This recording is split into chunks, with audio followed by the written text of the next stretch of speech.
أشرف الأنبياء والمرسلين وآله الطيبين الطاهرين المعصومين لا سيما بقية الله الأعظم روحي وأرواحنا لتراب مقدمه الفدا۔ خدا کا شکر ادا کرتے ہیں کہ خداوند متعال نے ہمیں سب سے پہلے تو مسلمان پھر اہل بیت علیہ السلام کا شیعہ خلق کیا۔ اسی دعا کے ساتھ ہم نے محمد آل محمد سے مدد لیتے ہوئے خدا کے لطف و کرم سے آموزش زبان فارسی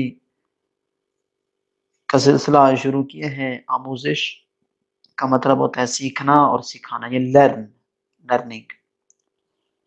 تو کوئی بھی زبان سیکھنی ہو سب سے پہلے اس کے الفابیٹس، اس کے حروف تہجی یاد کرنے ہوتے ہیں۔ آج کا درس آپ کو بھیج دیا گیا ہے، انشاءاللہ اس کو بغور سماعت فرمائیں گے آپ طلاب کرام۔ جہاں سے آپ کو سمجھ نہ آئے ہم آپ کی خدمت میں ہیں، ضرور سوال کریں، سوال کرنا آپ کا حق ہے۔ اور اس الف ب کو آپ نے اپنے پیج پر لکھنا ہے، لکھ کر تصویر بنا کے ہمیں بھیجنا ہے، ٹھیک ہے؟ اور چونکہ ابھی سٹارٹ ہے، انشاءاللہ آہستہ آہستہ اگلے درسوں میں آپ کو اس کی وضاحت کر دیں گے۔ شروع کرتے ہیں آج کا پہلا درس، درس اول یعنی پہلا درس، آشنائی با حروف یعنی الفابیٹس جو کہ حروف ہیں ان سے آگاہی۔ آشنائی یعنی آگاہی۔ الف، ب، پ، تھ،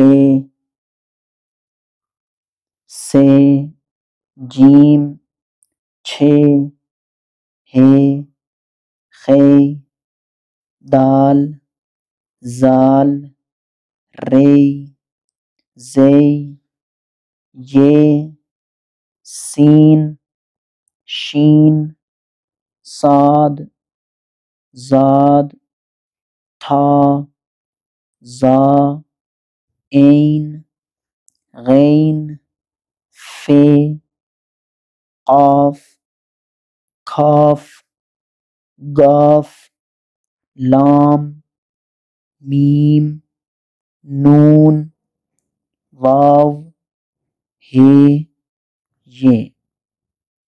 ان حروف تہجی میں یعنی حروف جو فارسی کے ہیں الفابیٹس، ان میں ایک حرف آتا ہے جس کو ہم اردو میں یویں بھی کہتے ہیں اور یہ بھی کہتے ہیں، جس طرح یویں یالا، ٹھیک ہے؟ تو فارسی میں اس کو کہتے ہیں یہ۔